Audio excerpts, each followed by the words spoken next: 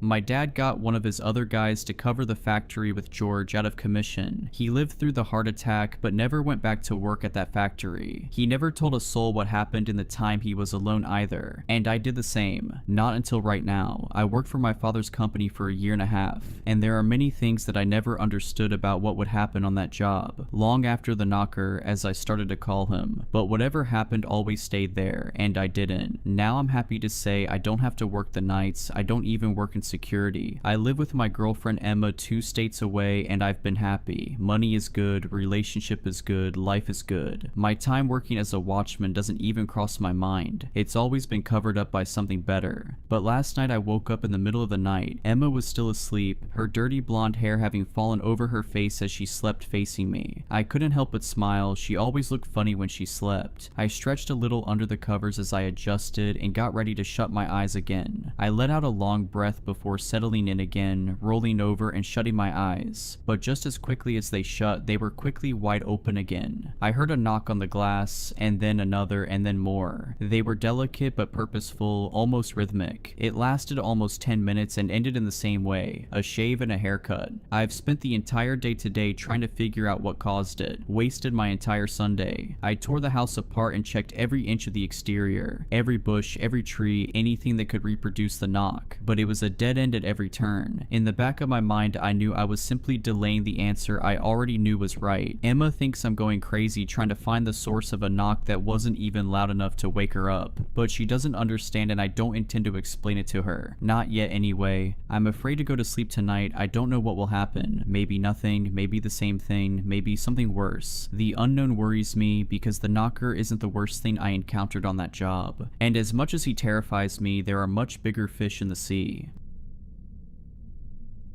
It all started last week on a quiet evening when I was scrolling through my phone. My storage was full, so I began the tedious task of deleting old photos. But then something caught my eye. A photo album titled Sleep Well, one I didn't remember creating, appeared on the screen. The creation date was from the night before, just hours earlier. A cold shiver ran down my spine as I opened it. Inside was a picture of me taken while I slept, vulnerable, unaware. The angle of the shot was disturbingly specific, as if the photographer had been hiding just out of view. Their presence felt only in the eerie stillness of the moment. The most disturbing detail: the picture was taken from inside my closet. I live alone. My heart dropped. I could feel the color draining from my face as a heavy pressure squeezed my chest. I was being watched. My eyes instantly darted toward the closet. As I trembled in fear, I wondered, was someone inside it? I don't know. I was too scared to look. In a panic, I immediately grabbed my car keys from beside the bed, rushed to the front door, and drove straight to the police. I arrived at the police station, feeling a strange sense of relief just for making it there. I told them everything that happened and showed the picture. The officers listened, then agreed to send someone to search my house. They searched every inch, closets, drawers, windows, nothing. No signs of break-ins, no clues that anyone had been there. The police told me to change my locks, install security cameras, and keep in touch in case something else happened, but it didn't feel like enough. I was terrified. The idea of someone watching me, of someone being inside my closet, haunted me. That night, I opened the closet fully, convinced that if I could see inside, I could rid myself of the fear. But something felt off. I could still feel the presence, like someone was right there, just beyond my sight. The weight of paranoia suffocated me. Unable to sleep, I went to the kitchen to make something to eat. I called my friend Melissa and told her what happened. With my voice shaking, I made myself some popcorn and went back up upstairs to my room. Still talking to her, trying to sound calm, I noticed something wrong. I stopped mid-sentence. My breath hitched. The closet door that I had left wide open was now closed, but not fully. There was a slight gap, a narrow sliver, just enough for me to know that someone or something was inside. I couldn't see who or what, but I could feel it. The pressure of being watched. My eyes locked on the gap, heart hammering in my chest. Then I saw it. A single wide eye staring back at me from the darkness. My voice trembled as I spoke.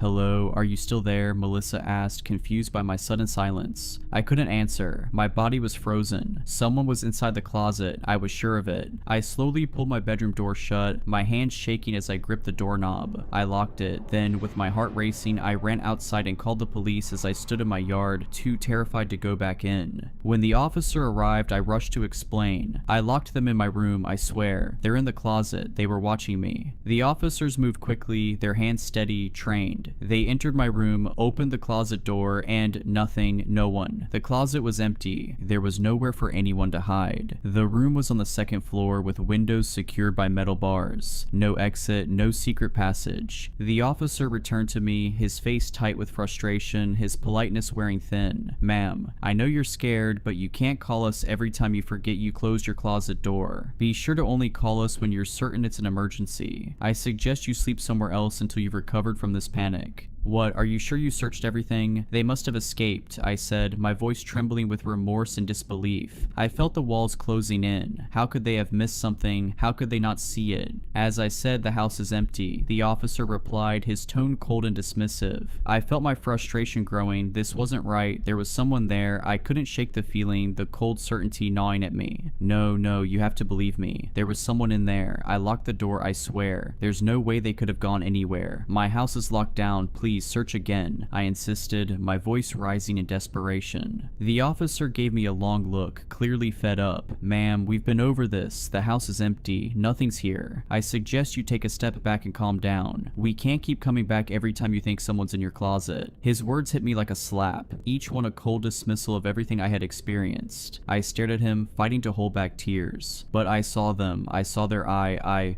"Get some rest," he cut me off, turning on his heel. "We're done here." Reluctantly, I followed the officer's advice and went to sleep at Melissa's house. She's my best friend, and being with her felt like the only place I could be safe, at least for that night. Melissa tried to lighten the mood, but I could hear the nervousness in her voice. "Are you sure this picture isn't just some joke from someone messing with your head?" I forced a weak laugh, but it was hollow. "Number, I'm sure about what I saw. There's someone watching me." I didn't want to talk much. My mind was racing, but the words wouldn't come.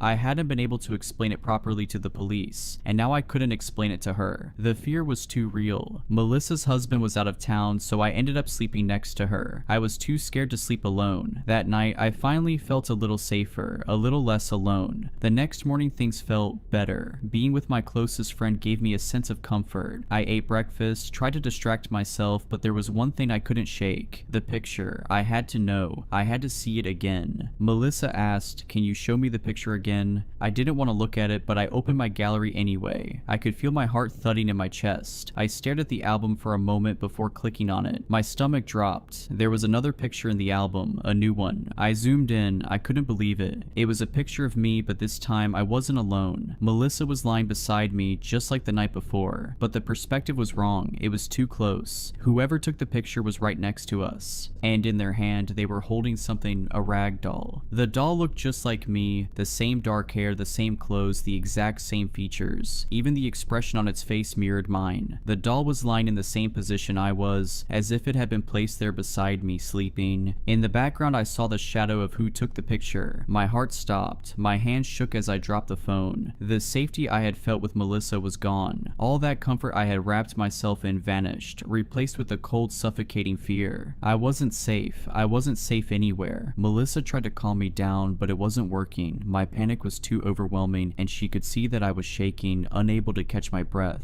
Desperate to understand what was happening, she quickly reached down and grabbed my phone from the floor. Her fingers trembled as she opened the photo album, her eyes scanning the picture I had just shown her. Okay, this doesn't make any sense," she muttered, her voice tight with confusion. She looked at me, then back at the photo. Her brow furrowed as she tried to make sense of it, but there was a flicker of doubt in her eyes. "Are you sure this isn't just some sick prank? Something someone's been sending you? Maybe an ex or someone you know?" I shook my head, my voice barely a whisper. No, Melissa, I swear, it's not a prank, this is real. Someone's in my life, and they're watching me. Her expression faltered for a moment, and I saw her hesitate, her eyes darting nervously around the room as if she could feel the weight of something watching her too. Slowly, she handed the phone back to me, but this time I noticed her hand was shaking. Do you think they could be here too, in my house? She asked quietly, her voice laced with a hint of fear. I swallowed hard, my own breath catching in my throat. I don't know, but I don't feel safe anymore. I don't think I'm safe anywhere. Melissa's eyes widened slightly, and she stood up from the bed looking around the room. Her voice dropped to a whisper. I don't know, I heard some noises last night, but I thought it was just the house settling. I didn't want to say anything because I didn't want to worry you. The fear in her eyes mirrored my own. For the first time I realized I wasn't the only one feeling watched. I think we need to check the house just in case, she said, her voice trembling as she grabbed her phone, preparing to call someone for help. Her eyes were wide, her body tense, as she waited for my response. Melissa looked at me, her face pale with concern. We need to go to the police, she said, her voice firm despite the obvious fear in her eyes. You can't keep dealing with this alone. If someone's really doing this to you, they need to know. I shook my head, a knot of anxiety forming in my chest. The police won't believe me, Melissa. I've already been there. They searched my house and found nothing. They said I'm just imagining things. They don't take me seriously. Melissa's face softened, but her voice remained steady as she reached for my hand. Number. This time it's different. We have proof, remember? She looked at the photo on my phone, her eyes scanning it once more before locking with mine. They can't just ignore that. I hesitated. The memory of the police officer dismissing me echoed in my mind, but Melissa was right. We had proof and I couldn't just let this go. Alright, I said, voice barely above a whisper. But if they don't believe me again, we'll make them believe you, she said, determination in her tone. We'll show them the photo, everything. We have to do something. I arrived at the police station feeling a mix of dread and urgency. As soon as I walked in, I saw the same officer from the night before. When he saw me, his face immediately twisted into a scowl. He was not happy to see me again. He didn't even bother to greet me. You again, he muttered under his breath, rolling his eyes. Officer, we need your help, I started, holding my phone up with the picture. Please, I'm telling you, someone's been taking pictures of me while I sleep. He glanced at the photo, his patience already running thin. You're still going on about this? He rubbed his forehead, clearly annoyed.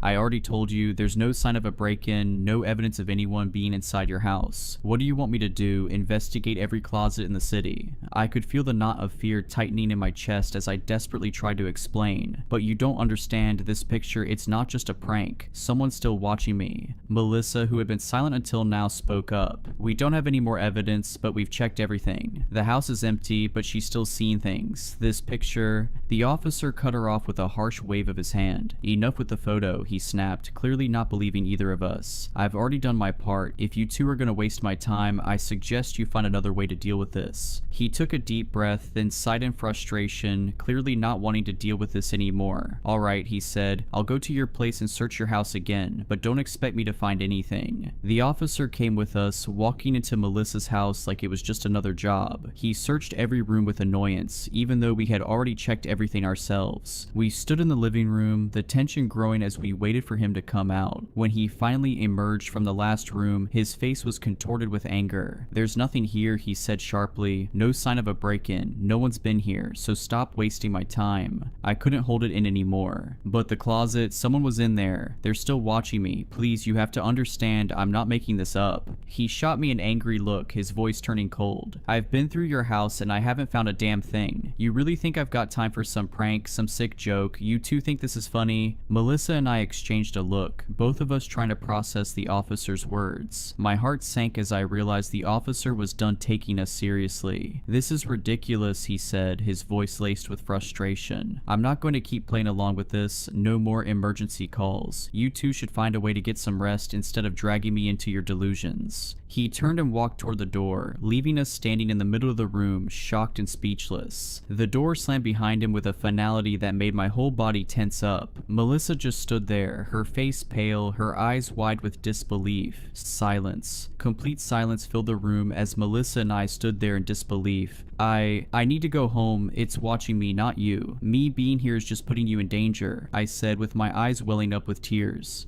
Are you crazy? I'm not letting you go anywhere until we catch this person. You're my best friend, I love you, and I'll go through hell to help you, Melissa said, hugging me tightly. Her words were comforting, but fear still consumed me. I honestly didn't know what I would do without her. I'm not sleeping tonight, I said, my voice firm. But remember, you have work tomorrow, Melissa reminded me. Work. How could I possibly work and pretend like nothing happened after everything I'd experienced? The fear was slowly turning into anger. I spent the whole day thinking about what happened, feeling like I was being watched everywhere I went. Melissa called her boss and told him she was sick so she could stay with me. I love her. We spent the entire day coming up with theories about what was going on. Maybe whatever was watching me wasn't human. Nah, I don't believe in supernatural stuff, but Melissa kept insisting. Nighttime came. As I said, I refused to sleep. Even if I wanted to, I don't think I could. But Melissa couldn't stay awake for long. I felt exposed with her asleep, but I wasn't about to wake her up. I just had to stay awake, and that's exactly what I did. Hours passed and nothing happened. The only thing I could hear was Melissa's soft snoring, but time felt agonizingly slow and my fear only grew. 3 a.m., the so-called haunted hour that makes both adults and children alike dread what might happen next. Even though I didn't believe in supernatural things, when I saw 3 o'clock on the clock, my heart sank. I was expecting something, some noise, a reflection, a doll, or the most disturbing thing I could imagine. But nothing happened. 20 minutes went by and I started to feel extremely sleepy, but I knew as soon as I slept, I wouldn't be safe anymore. I glanced at Melissa. Something felt off. She wasn't snoring anymore. She had turned to the other side and I could only see her brown hair splayed across the pillow. I froze. Something about her posture made me uneasy. I had never seen her sleep like that before. Slowly, I sat up, my heart racing in my chest. I lifted my head and cautiously leaned forward to see if she was awake, but when I looked, my blood ran cold. What I saw was not my best friend anymore. There in front of me was a body. The skin was unnaturally pale, the once vibrant brown hair now a tangled mess. Her mouth hung slightly open and her eyes, those eyes that I knew so well, were wide open but lifeless, glazed over with an unsettling emptiness. The way her limbs were arranged, twisted unnaturally at odd angles, told me she hadn't just fallen asleep.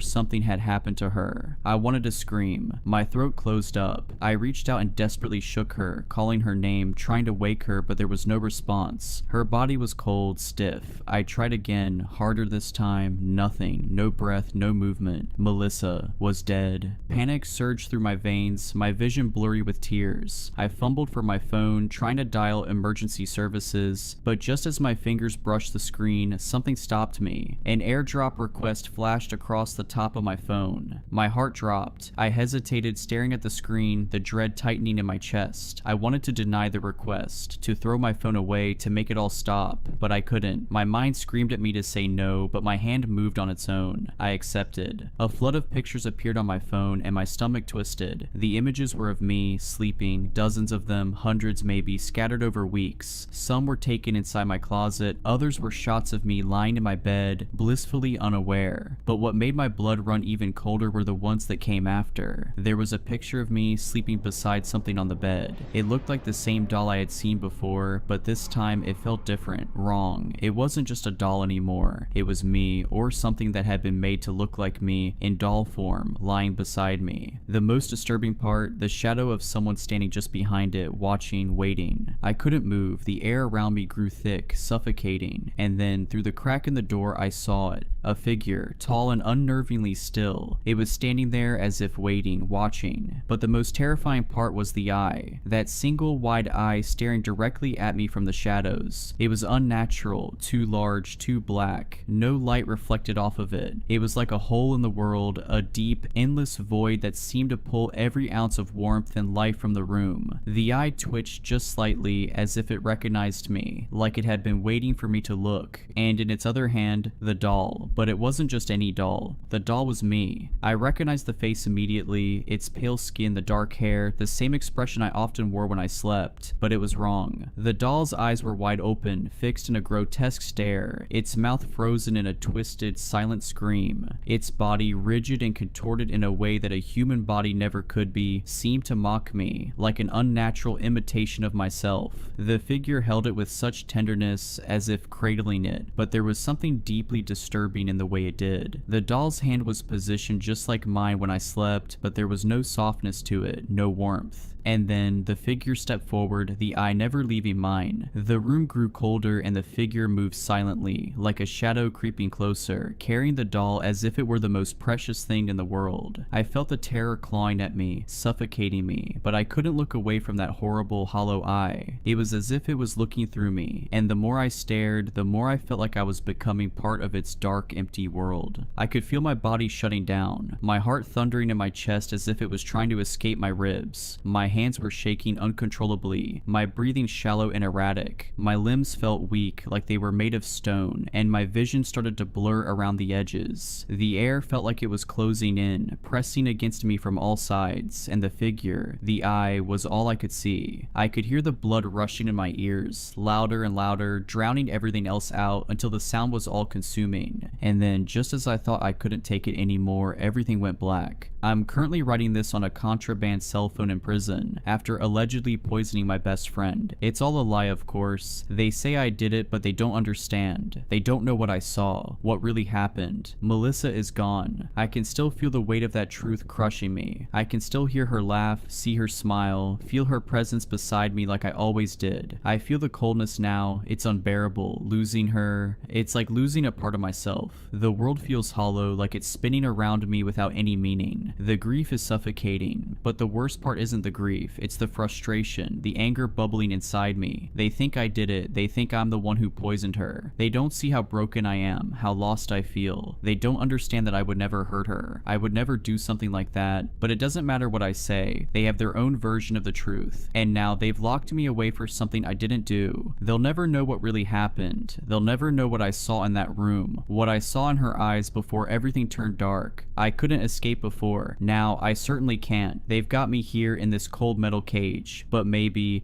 I can. There's still one thing I can do. I'm the only one who could put an end to this, to everything. The figure is still watching me, I can feel it. That same eye, always lurking, always waiting. It's still out there haunting me. I thought maybe, just maybe, being locked up would give me a break from the constant fear, but no, it follows me. It's always watching. I don't know how long I can keep going, how long I can pretend that I'm okay. I can't take it anymore. The nightmares, the paranoia, the guilt, they all blur together. I miss Melissa. I miss her so much. I love you, Melissa. I always will. I can't wait to join you.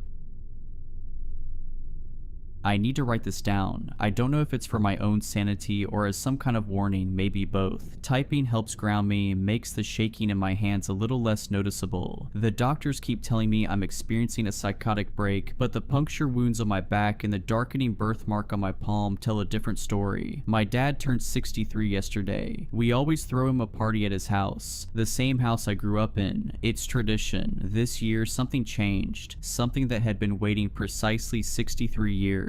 Family traditions are just rituals we don't question. That's what Dad always said whenever I asked why we had to keep doing the same things year after year. His eyes would always drift away when he said it, like he was remembering something he'd rather forget. Dad wasn't always this cryptic. Before Mom vanished, he was different, warmer, more present. We used to fish together on weekends, his calloused hands patiently untangling my line when I'd snarl it. Those hands would tremble slightly whenever his birthday approached, though I didn't understand why until now. After Mom disappeared, fishing stopped. The only constant that remained was his insistence on the birthday ritual, always on the exact day, never postponed, never altered. Even when I was finishing my master's thesis, even when he was recovering from pneumonia 3 years ago, the party had to happen exactly as it always had. The house itself sits back from the road, nestled in about 5 acres of dense woods, lush and green in the spring, blazing with color in the fall, but somehow always holding shadows deeper than they should be. property. After Mom vanished, I'd sometimes catch Dad staring out at those woods at dusk, whispering something under his breath. Once, I crept close enough to hear him counting backward from 63. When I'd ask what he was doing, he'd just say, "Keeping track of what's mine." I thought he meant the property. Dad's lived alone since Mom passed 10 years ago. At least that's what we tell people. The truth about Mom's disappearance is something Dad and I never discuss. Just like we never discuss the strange hourglass-shaped birthmark we both share on our left palms, or the fact that neither of us can remember anything about the night she vanished except the smell of ozone and damp earth, and the sound like wet leather being stretched over wooden frames. Sometimes I still hear it in my dreams, that sound, followed by Mom's scream cutting abruptly to silence. The police found one of Mom's shoes by the edge of the woods, just one. It was perfectly clean despite the mud all around it. When they brought cadaver dogs, the animals refused to enter the tree line, whimpering and backing away. One dog, a German Shepherd with an impeccable record, bit his handler when the man tried to force him forward. The search was called off after 3 days. Dad never cried, not once. He just sat in his armchair, rubbing that hourglass mark, staring at nothing. Dad's a creature of habit, and the birthday party is one of the few constants he clings to. Same small group of friends, mostly colleagues from the dusty archives where he worked before retiring. Same Jell-O salad recipe Mom used to make, same slightly off-key rendition of Happy Birthday. I always thought Dad was just honoring Mom's memory with these parties. The familiarity seemed to comfort him. Now I understand it was never celebration, it was obligation. Last week I called Dad to confirm the party details. The conversation was ordinary until I mentioned bringing my new girlfriend Eliza. "No," he said sharply, a panic in his voice I'd never heard before. "No new people, not this year." "Why not? Is everything okay?" His breathing was heavy on the line. "This is a difficult one, son. The 63rd. Best to keep it traditional."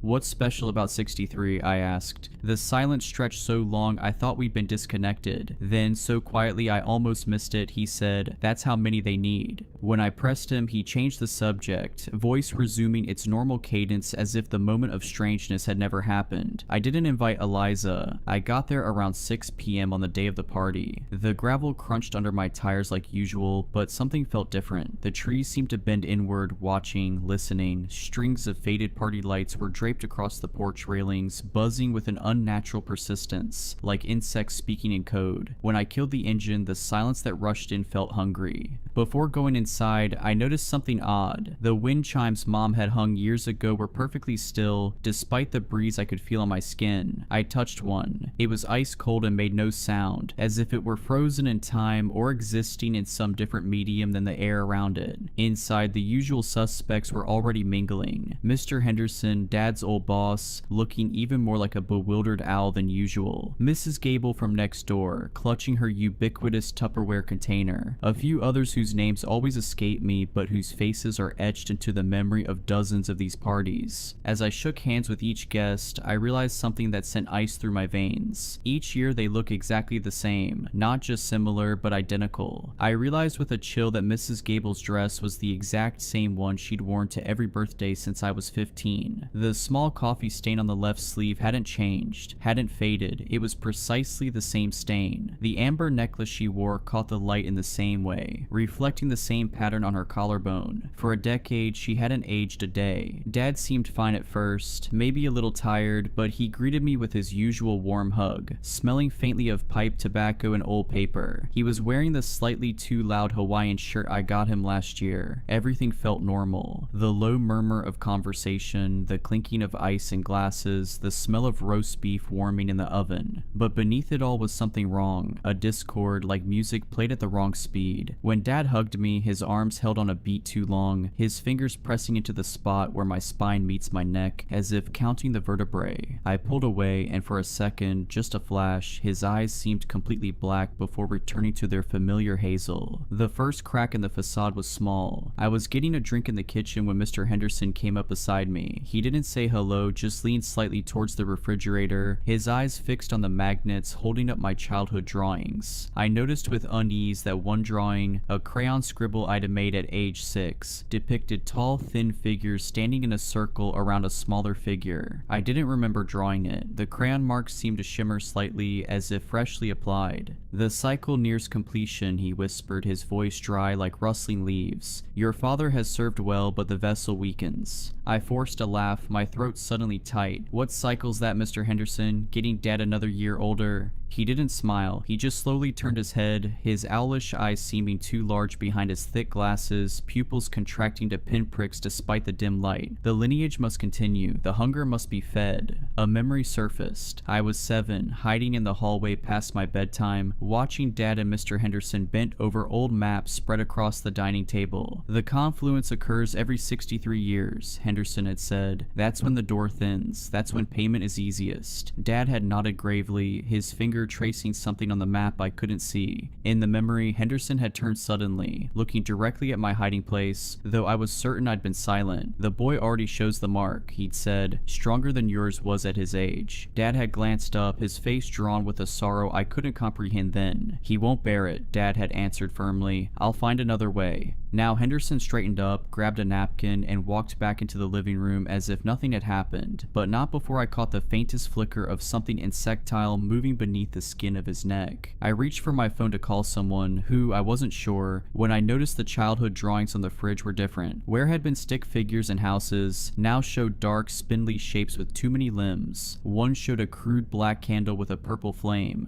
Another showed an hourglass with what looked like a tiny figure trapped in each bulb, their mouths open in silent screams. I glanced at my palm, where the hourglass mark seemed darker than usual. I've had it since birth. Dad told me once it meant I was a keeper of time. Mom didn't have one. I remember asking her why when I was small, and she'd looked at Dad with such sadness before answering, because I'm not part of the line, sweetheart, I'm just a visitor. Then she'd hugged me so tightly it hurt, whispering into my hair, but I'd rewrite time itself to keep you safe. Mrs. Gable, setting down her jello salad, lime green as always, caught my eye and gave me this wide, unblinking stare. Her smile didn't reach her eyes. It felt stretched, painted on. She held my gaze for an uncomfortably long moment before turning away with a jerky movement that reminded me of stop-motion animation. The jello didn't wobble as she set it down. It remained perfectly still, as if frozen solid, or as if the laws of physics simply didn't apply to it. As more guests arrived, the same faces Dad had known for decades, the atmosphere grew heavier, charged with something I couldn't name. They greeted Dad with a strange formality, their handshakes lingering, their fingers tracing the hourglass mark on his palm. Their eyes scanned him up and down with an unnerving intensity, like butchers assessing a prime cut. They barely spoke to each other, arranging themselves around the living room in a loose semicircle facing the armchair where Dad usually sat to open presents. They just stood there, waiting. Dad, I whispered, catching him alone by the hallway. Something's wrong. These people, not people, he corrected quietly, his eyes darting around the room. For a moment he looked terrified. Never were. I'm sorry, son. I tried to keep you away from all this. Your mother and I both did. She thought if he stopped abruptly as Mrs. Gable approached. It's time for cake, Arthur, she trilled, her voice hitting notes that made my teeth ache. Dad nodded, defeated. Yes, time for cake.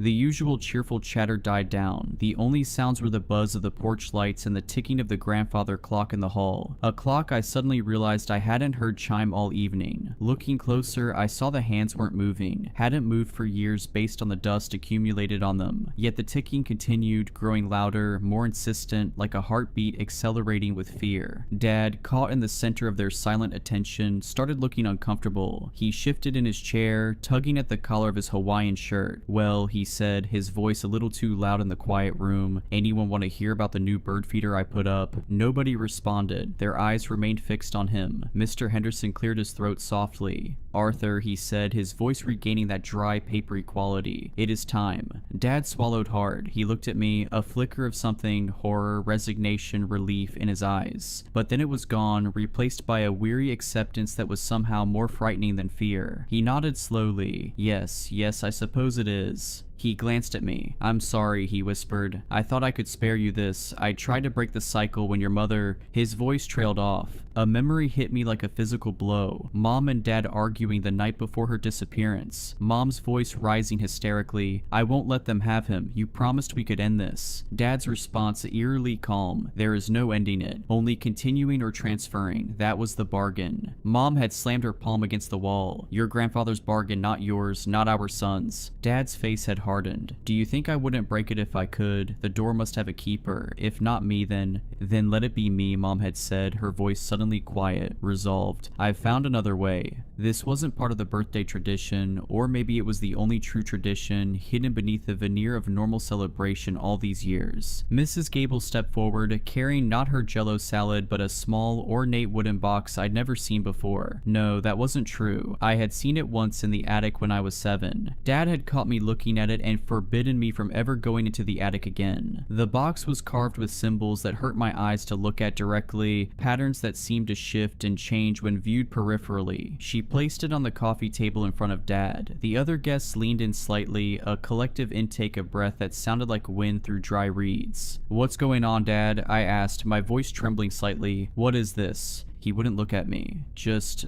part of getting older, son. Some things you have to accept. He rubbed his hourglass birthmark absently. Some bargains can't be broken. I felt a sudden stabbing pain in my own palm, looked down to see my birthmark darkening, the edges growing more defined, throbbing in time with my racing heart. Black veins began spiderwebbing outward from it, disappearing beneath my sleeve. The pain was sharp, electric, climbing up my arm like invasive vines. Mr. Henderson gestured towards the box. "Open it, Arthur. Fulfill the pact. Begin the transition. 63 years is complete. The door awaits its keeper." Pact, transition. My heart started hammering against my ribs. This felt wrong. Deeply, fundamentally wrong. These weren't Dad's friends. They looked like them, sounded mostly like them, but they were hollow, copies. Or maybe they had always been something else, wearing human appearances like ill-fitting suits. Dad's hands trembled as he reached for the box. The lid wasn't hinged. It lifted straight off. Inside, nestled on dark velvet, wasn't a gift. It was a single, large black candle, its wax strangely iridescent,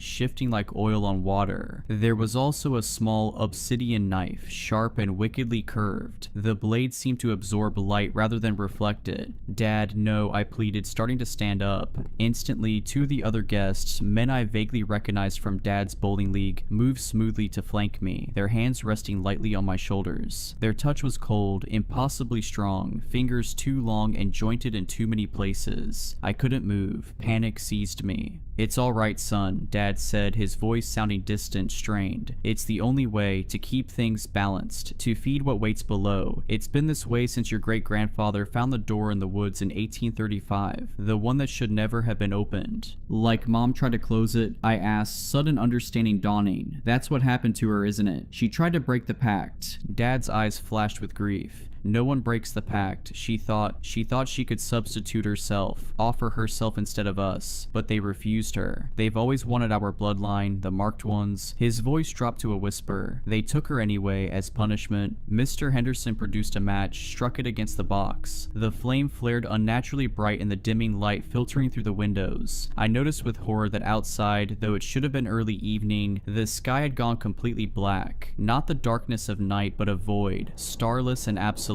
The match's flame cast no shadows despite its brightness. He lit the black candle. It didn't smell like wax, it smelled like ozone, like damp earth, like something metallic and old. The flame wasn't yellow or orange. It burned with a deep violet light that cast long, dancing shadows that moved against the direction of the flame's flicker. The shadows formed shapes on the wall, elongated figures with too many limbs, contorting in what might have been dance or agony. And I remembered something else. Being 5 years old, waking from a nightmare where tall creatures with too many joints danced around my bed. Dad had come in, seen my terror, and shown me his palm. "We see them because of this," he'd said, pointing to his hourglass mark. "We're the only ones who can. That's our burden, our gift." "The offering," Mrs. Gable prompted, her stretched smile wider now, splitting her face unnaturally. As she spoke, I glimpsed something behind her teeth, a darkness, a void similar to the one that had replaced the sky. Dad picked up the obsidian knife. His knuckles were white. He looked down at his own hand, resting on the arm of the chair, at the hourglass birthmark that now pulsed an angry red. He took a deep breath, closed his eyes, and made a swift, shallow cut across his palm, directly through the mark. I tried to cry out, but the hand on my shoulder shoulder tightened, squeezing the air from my lungs. My own birthmark burned in sympathy, the pain spreading up my arm as if my veins were filling with acid. Dad didn't flinch, didn't make a sound. He held his bleeding hand over the candle's violet flame. As the first drop of blood hit the flame, it didn't sizzle. It flared, sending purple sparks into the air that hung suspended, forming momentary constellations of unknown meaning. And the guests, they changed. It wasn't instantaneous, more like a slow motion distortion. Their faces seemed to lengthen, their eyes sinking into shadow, their mouths stretching into impossible, hungry grins filled with too many teeth. The familiar forms flickered, revealing something gaunt, elongated, and wrong underneath. The air grew cold, carrying the scent of decay and something else. Something like stagnant pond water and electricity and time itself gone stale. They weren't human. They had never been human. They began to hum, a low guttural sound that vibrated in my bones. It wasn't music, it was resonance, ancient and terrifying. It was the sound I'd heard in nightmares all my life. The sound I think Mom must have heard the night she disappeared. The sound of something vast and patient, stirring beneath reality. As the humming intensified, I noticed something horrifying. The walls of the living room were becoming transparent, revealing not the expected wooden framework, but a vast, impossible space beyond. A landscape of twisted, impossible geometry, where massive, shadowy forms moved with deliberate purpose around what looked like an enormous door, its surface carved with the same symbols as the wooden box. Through the transparent floor, I could see it wasn't dirt or foundation beneath us, but a chasm that stretched downward forever, pulsing with violet light. And Dad was changing too. The weariness fell away from him. His eyes, fixed on the violet flame, began to glow with the same unnatural light. His skin seemed to tighten over his bones, taking on a grayish, translucent quality. The lines on his face deepened, looking less like wrinkles and more like carved glyphs, forming patterns similar to those on the box. His joints began to shift, bones lengthening and realigning with sickening wet cracks. He wasn't my dad anymore, he was becoming one of them, the vessel being prepared. The blood dripped steadily into the flame, each drop met with a flare and an intensification of the humming. The figures around him swayed, their shadowy forms seeming to draw sustenance from the ritual, from my father's offering, from his transformation. I finally understood. This wasn't a birthday party, it was maintenance, a feeding, a renewal of whatever pact Dad had made or inherited or been forced into generations ago. These weren't his friends celebrating his life, they were something else, ensuring their connection, their hold, ensuring the cycle continued. The blood, that's why it had to be exactly 63 years, one drop for each year, sustaining whatever lay beyond that door until the keeper could be properly prepared. And as my birthmark burned hotter, I realized with sickening clarity that I was next. The lineage continues, the hunger must be fed. Something inside me rebelled. This wouldn't be my fate. I wouldn't become whatever Dad was becoming, wouldn't feed whatever ancient thing lurked beneath our family legacy. I thought of Mom, who had tried to save us, who had given herself to protect me from this moment. Terror gave me a surge of adrenaline. I twisted violently, shoving backward against the unyielding grips. One hand slipped just enough. I scrambled, falling over a footstool, kicking out blindly. I connected with something hard, a knee, and heard a sharp crack, followed by a hiss that didn't sound remotely human. The humming stopped. Every elongated head snapped towards me, their glowing eyes filled with cold, ancient malice. The illusion was gone completely now. They were monsters wearing the borrowed skins of my father's acquaintances, skin that now hung loose in places, revealing glimpses of something chitinous and segmented underneath. And the thing in the armchair, the thing that was no longer my father, slowly turned its head. Its eyes burned violet. A low growl rumbled in its chest, but I saw something flicker behind those inhuman eyes. A last remnant of my father, fighting to the surface one final time. "Run," it rasped, the voice gravelly, layered, barely recognizable. "They don't want you yet, but they will. The door in the woods, find it, close it. Your mother found a way, in her journal, under the floorboards in your old room." Its voice contorted into an inhuman shriek as the others turned toward it, their attention momentarily diverted from me. Mom's journal. She'd been trying to break the cycle all along. I didn't need telling twice. I crab walked backwards, scrambled to my feet, and bolted for the kitchen door. The cold hand snatched at me, ripping my sleeve sleeve. Something sharp, a claw, raked across my back. I screamed but didn't stop moving. I slammed through the back door, into the suffocating darkness of the woods, not daring to look back. I ran until my lungs burned and tears streamed down my face. Strange whispers followed me through the trees, and more than once I glimpsed thin, impossibly tall figures moving parallel to my path, always just beyond the range of clear sight. The darkness wasn't natural, no stars, no moon, just absolute blackness broken only by brief flashes of violet light that illuminated nothing. Then I saw it, a clearing I'd never noticed before, though I'd played in these woods all my childhood. In the center stood a massive ancient oak tree, its trunk split down the middle, creating a gap that looked almost like a doorway. Inside that gap was only darkness, but it wasn't empty. It moved, pulsed, breathed. The air around it rippled like heat waves, and the smell of ozone was overwhelming. The door in the woods. What great-grandfather had found, what mom had tried to close. As I approached, I could feel its pull, a gravity that tugged not at my body, but at something deeper, something connected to the mark on my palm. The darkness inside the split trunk seemed to recognize me, to hunger for me specifically. It knew my bloodline, it knew the hourglass mark. It had been waiting. But before I could approach it further, a deafening chorus of those humming voices rose from behind me. I glanced back to see a procession of the elongated figures emerging from the tree line, led by the thing that had been my father. They were coming for me to complete what they'd started, to ensure the lineage continued. I didn't stop until I hit the main road, collapsing onto the asphalt, gasping for air. Above me, the sky was normal again. Dusky evening, stars just beginning to emerge. A car swerved to avoid me, horn blaring. Normal sounds. Normal world. As if a membrane separated this reality from the nightmare I'd just escaped. I called the police from my cell. I told them, I don't even know what I told them. A home invasion, a psychotic break. They sent a cruiser to the house. They found it empty. No signs of a struggle, no blood, no black candle, just leftover roast beef, a half-eaten jello salad, and faded party lights buzzing on the porch. The officer gave me a concerned look as he described the scene, clearly thinking I was having some kind of breakdown. There was one weird thing though, he admitted reluctantly. All the clocks in the house had stopped, every single one showing 6:13 p.m. The exact time Dad had cut his palm. Dad is missing. His friends are unreachable, their numbers disconnected, their home standing empty as if no one had lived there for years. The police think Dad wandered off, maybe had a health episode. They look at me with pity, thinking I'm hysterical from grief and stress. But I know what I saw, I know what they are, and I know that Dad didn't just wander off. He was renewed, prepared for another cycle, transformed into something that serves whatever waits behind that door in the woods. I haven't been back to the house, I can't, but I need to. Mom's journal is there, under the floorboards. The answer to breaking the cycle might be in those pages. The answer to saving Dad, if anything of him remains, and maybe even Mom. Sometimes late at night, I think I see movement in the woods behind my own apartment, tall thin shadows flickering between the trees, watching, waiting, patient. I've started keeping track of how many I see each night. Always 63, never more, never less. The hourglass birthmark on my palm has begun to darken, the edges growing more defined each day. Black veins spread from it now, reaching past my wrist. Sometimes I wake up with a taste of ozone in my mouth and dirt under my fingernails, though I haven't left my apartment. Last night, I found a small wooden box outside my door. I didn't open it. I've started researching my family history, looking for clues about this door in the woods Dad mentioned. The librarian gave me an odd look when I requested the county's oldest maps and land surveys. Funny, she said, your father used to research the same things. As she handed me the maps, I noticed something on her palm as her sleeve pulled back, the faintest outline of an hourglass. When she saw me looking, she quickly pulled her sleeve down, but not before I saw the black veins spreading up her arm. Her smile didn't reach her eyes. When's your birthday? She asked, her voice too light, too casual. I didn't answer. I just took the maps and left. But as I reached the library door, I heard her whisper, time is running out for all of us. Back in my apartment, I spread the maps across my kitchen table. The oldest one, dated 1835, showed something that made my blood run cold. The woods behind our house were marked with a symbol, a crude hourglass inside a circle, and scrawled in faded ink at the edge of the map, the confluence, the door, the bargain is made. made. The same year my great-grandfather supposedly found the door. I don't know what the pact was. I don't know what happens when the cycle is complete. All I know is that my dad's birthday party didn't go as planned. Or maybe it went exactly as they planned all along. Whatever my father became, whatever door he opened or failed to close, I'm afraid the cycle isn't finished. I'm afraid it's just beginning again. With me. Update. I found something in my mailbox this morning. A single black candle and a note in handwriting that isn't quite my father's. The door waits for you. The lineage continues. Happy birthday, son.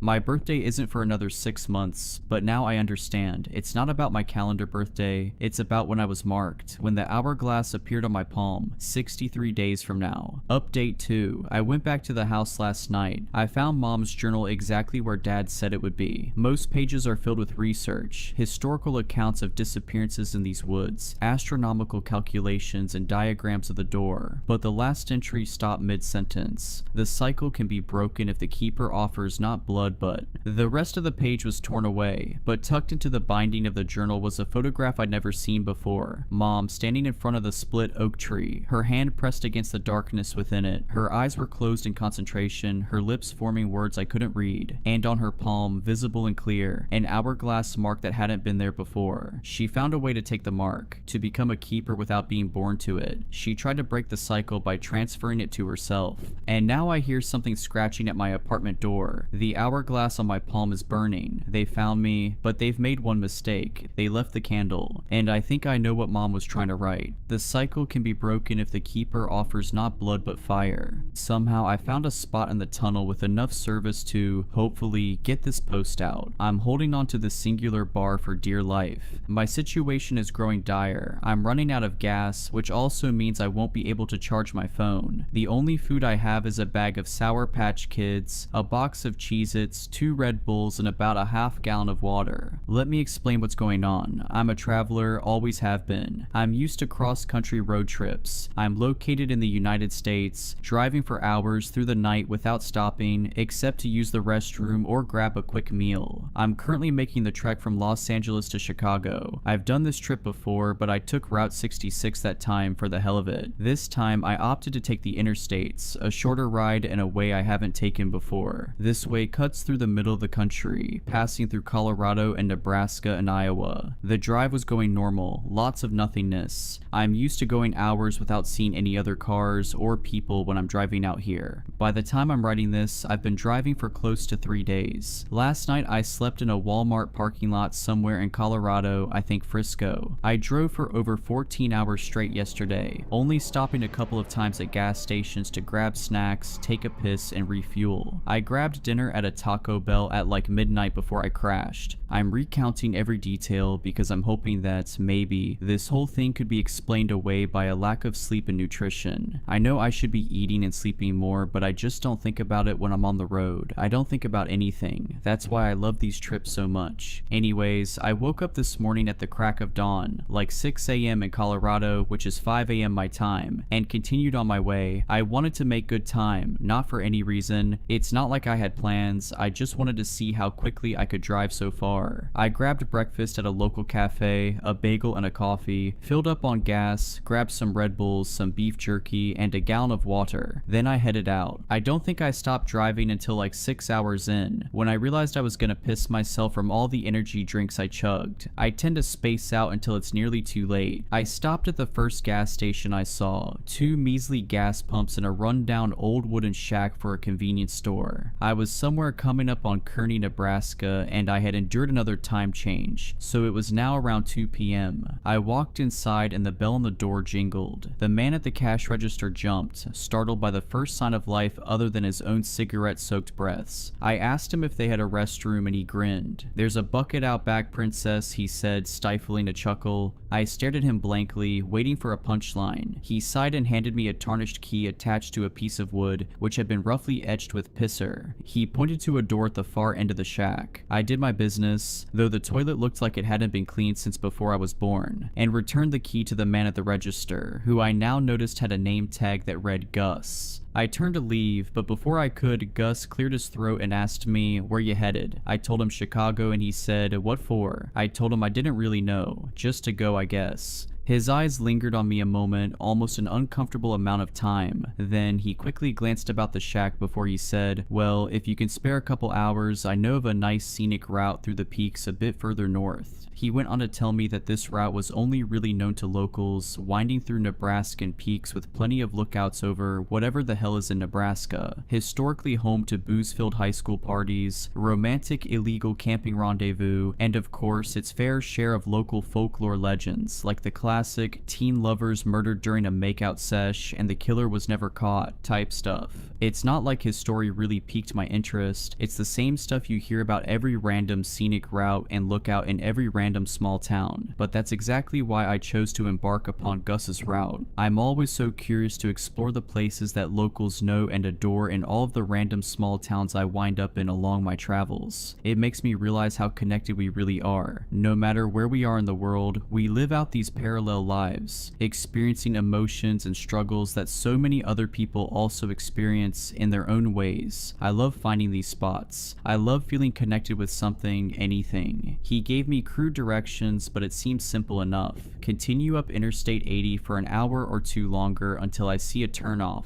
a dirt road to my left. Can't miss it. That'll take me where I need to go according to Gus. I figured that if I didn't see the turnoff, I'd just take the loss. After our conversation, I decided to purchase some snacks, Sour Patch Kids, Cheez-Its, and 2 more Red Bulls, and a pack of menthol cigarettes. I filled up on gas again before leaving. I wasn't sure when the next gas station would be, especially if I found Gus's route, and I continued on my way. I lit a cigarette as I began this next leg of my journey. My mother would kill me for smoking in my car. She'd kill me for a lot of the stuff I do when I take these trips. One thing I started to learn is that Nebraska is full of corn and wheat. In all directions, all I could see were miles and miles of farmland, stalks waving in the wind like a sorry excuse for an ocean. Interstate 80 was surrounded, crops creeping onto the shoulders of the road, refusing to adhere to man-made perimeters. The stalks grew high above my SUV, making it so I could see nothing beyond the confines of my weedy, corny prison. I had been driving for about 2 hours since the gas station when I saw it, a break in the crops to my left. Gus was right, I couldn't miss it. The dirt road stood out like a beacon, a sudden relief from my engulfment. I didn't feel any hesitation to take the path. In fact, I was excited that I had actually stumbled across it. As I made the turn, I could almost feel the stories, the experiences of the people who had made this turn before me. Every local has their spots. In every big city, every small town, every single person has a place that is special to them. A coffee shop, a hiking trail, a park, somewhere they have left pieces of themselves. I want to leave pieces of myself everywhere. The dirt road cut through the fields heading north. Far ahead of me, I could see a small range of peaks and hills. Nothing compared to California's mountain ranges, but at least it wasn't flat like everywhere else is out here. After driving through more and more miles of farmland, eventually I started to ascend. The road curved to my right at the base of the closest peak, turned from dirt into old battered pavement, and I began a twisty, turny ride up and up. As I got higher up the peak, I could see what Gus was talking about. The views were incredible. Plots of farmland, a quilt that covered the earth in greens and tans and yellows. I lit another cigarette and slowly continued my drive. I stopped at a couple of lookouts, just random turnoffs on the side of the road, taking in my surroundings. You can find beauty in anything if you try, even Nebraskan wheat fields. I felt like a local. The road was nothing special, similar to most mountain roads I've taken before. Nothing stood out really, besides some empty bottles and beer cans in the brush. I didn't see a single other person for the entirety of my drive, which I enjoyed. It was just me in the woods and the road. Then I entered the tunnel. I didn't think anything of it. Plenty of mountain roads cut through portions of the mountain itself, causing you to drive through a manufactured hole in the rock. I used to play a game as a kid where I'd hold my breath until we made it through to the other side. I'm glad I didn't try to hold my breath this time. I immediately noticed the tunnel was long. I couldn't see any light coming from the other end. The dirty orange bulbs hanging from the ceiling every 10 feet or so didn't make much of a difference in the pitch black. I drove for about 30 minutes, thinking to myself that this may be the longest tunnel I've ever driven through. Then the lights started diminishing. They began popping up every 30 feet, then every 50 feet, then every 100 feet, then there were none. I drove through the darkness for another 45 minutes, my headlights leading the way. I'd been in the tunnel for over an hour now. It was close to 8 p.m. and I didn't see any signs of the exit. I decided to turn around. I didn't like being swallowed by darkness. The rock walls were closing in on me, reigniting my claustrophobic fears that consumed me as a child. child. I drove for an hour or so back the direction I came. The lights should have started coming back by now, but they didn't. No orange bulbs. I drove for another hour and another, almost 3 hours driving back the way I came, and I never made it back to the tunnel's entrance. I was never greeted by the warm glow of the dim bulbs. Maybe the lights had gone out, but even then I should have been out of the tunnel hours ago by now. I started getting worried. I was confused. I had turned around, hadn't I? I remembered taking that 3-point U-turn in the narrow tunnel. I had been worried my SUV wouldn't even be able to make the turn and was relieved when it had. I grabbed my phone, but of course, no service. And who would I even call? My angry mother, who would just chew me out for listening to a strange man at a gas station in the first place. I have no friends back home. I'm more inclined to spend my time alone. No relationships besides an ex who wants me dead. I've only had myself for as long as I can remember. I left on this trip without telling anyone I was leaving, let alone where I'd be. Would anyone even notice I was lost? My mind was racing, looking for a solution as I kept driving. Luckily, my car's good on gas. I was still at half a tank. I just kept going. What else was I supposed to do? After another 2 hours, I was desperate. My gas wouldn't last forever. It was dwindling fast. And when my car gave out, I wouldn't be able to charge my phone either. My only distraction from the void enveloping me was my downloaded Spotify playlists. I needed that to survive. I needed that so I didn't go crazy in here. Out of nowhere, while I was fiddling with my music, I saw a beacon of hope. One single bar. It popped up for a split second. I slammed on my brakes and reversed until I got to the sweet spot. At this point, I didn't care if my mother screamed at me so loud it damaged my phone's speaker. I needed to tell someone what was happening to me. I hovered over her contact for a few seconds before I sighed and clicked call. It didn't even ring, just a horrific beeping that signified no service. I rested my forehead on the steering wheel, tears starting to well. I wasn't gonna get stuck out here. I couldn't. My brain wouldn't even consider that an option. I grabbed my phone and got out of the car. An eerie whistling from the wind blowing through the tunnel filled my ears. I climbed on top of my car. Maybe if I stood up here, I could get a call out. It didn't work. The same disheartening beeping rang out over and over, and I groaned. I could feel the anxiety building, my heart pounding against my chest. Then I heard something. It was faint at first, like someone trying to stifle a cough. I thought I imagined it. I stood there listening. Then it happened again, louder. It sounded like a playful shout, like maybe a teenager exploring the tunnel, hooting and hollering with their friends. This is what my mind latched onto. Another sign of life meant I could get out of here. I shouted back, "Hey!" It echoed, bouncing off the cold rock walls, repeating over and over. Then it was uncannily quiet. The wind's whistling stopped and everything went still. All I could hear were my own panicked breaths. Then footsteps. Hundreds of them, running, thumping footsteps, coming from both directions. It shook the ground and made my car wobble. Pebbles tumbled off the walls. I have never felt so weak, so exposed. I almost broke a bone jumping off of the roof of my car and stumbling into my driver's seat at what felt like the speed of light. I slammed the car door and locked it. I laid my seat all the way back and pressed myself against it, wanting so badly to dissolve, to disappear. My car stopped swaying. The quiet returned. I laid there for what must have been an hour, maybe more. Tears caked my face and I couldn't stop shaking. I tried every breathing exercise my therapist had taught me. Nothing could calm me. What was that? I haven't moved. I'm still laying in my driver's seat typing this. It's almost 4 a.m. I have been in this tunnel for almost 10 hours. I thought that maybe if I sat down and wrote out everything that's happened so far, it would help me understand. I still don't understand, but it is helping me to settle down. It's grounding me in my reality. Can someone please figure out where I am? Can someone tell me what's happening? How does a tunnel suddenly extend by miles? Did Gus know about this? Is that why he sent me here? I'm paranoid. What do I do from here? I don't want to get out of my car again. What if they find me? Why did they stop running to me? Did I imagine it in my hungry, exhausted state? I don't think continuing to drive is a good option, but it's really the only option. Eventually my gas is going to run out. Eventually my phone is going to die for good. Eventually I will starve or die of dehydration. I'm conserving the little food and drink I have as much as I can. I'm freaking out. I'm so thankful I bought these cigarettes. I fell asleep at like 8 this morning, kept awake all night by gripping fear. I woke up at 4 p.m. with a start, unsure if my terror was from something real or something I dreamed. Honestly, I usually awaken with a start. I have had chronic nightmares for as long as I can remember. I don't think my trepidation was caused by an outside force. Still in the tunnel, feeling the same as I did yesterday. I don't think I was laced. Another response I kept seeing on my first post was that turning around was a mistake. If we take what Gus said literally, as many of you are, I have to continue through the tunnel to take me where I need to go. Maybe that's why the tunnel extended, keeping me inside until I turned back around. It wants to trick me. It's swallowing me like a pill. So when I woke up today, I turned back around, facing back through the tunnel, hopefully the correct way. My car was slowly running out of gas, less than 1/4 tank. I found a portable charger in my car, thank God, that I charged up as I drove. I need as much time with you all as I can get. I need to feel like I'm still connected to civilization. Every 10 to 15 miles down the tunnel, I would reach another service sweet spot, a split second of a bar before it disappeared once again. It's throwing me a bone. I watched as my gas sensor conspicuously made its way to E. I kept driving past empty for about 30 minutes until my car sputtered and came to a stop in the darkness. I had been driving for about 3 hours. My car stopped near where I had turned around yesterday, I think. I sat there, unsure of what to do next, even though in my heart and in my mind I knew. Something I was dreading. I had to start walking. This must be what it wants. For me to be exposed, no longer protected by the steel frame of my SUV, no longer able to hide or speed away at a sign of danger. I was avoiding giving the tunnel what it wanted. I was terrified that as soon as I stepped out of my vehicle, I would be swarmed by whatever was running at me yesterday. But I had no other choice. I packed a bag with the necessary supplies. All of my food and drink, my portable charger, a blanket, some warm clothes, and a journal and pen in case my phone dies before I get out of here. I still want to be able to document my journey. I also grabbed my emergency flashlight and some extra batteries. I even found an old flare in my car's tool bag, which I took with me, and of course my cigarettes and a lighter. I sat there with my packed bag for a while, building up the courage to open my car door. I took a deep breath, counted down from 10, and on 1, I swung open my door and stepped out onto the road. The wind's eerie whistling surrounded me once again. I pointed my flashlight all around me. It was cold, dark, and damp. Liquid pooled at the base of the rock walls. There was nothing to do but start walking, so I did. Leaving my precious vehicle behind was heartbreaking. That SUV is the one constant I have in my life right now. I walked and walked. I knew that the last time I got a bar was about 2 miles before my car stopped. That meant in 8 miles or so, I would hit another sweet spot, and that's where I would rest. It would probably take me about 3 hours of walking. My flashlight did hardly anything in the pitch black. I could see only about 10 feet in front of me and only a small circle of light. The air felt heavy. It was getting hard to breathe.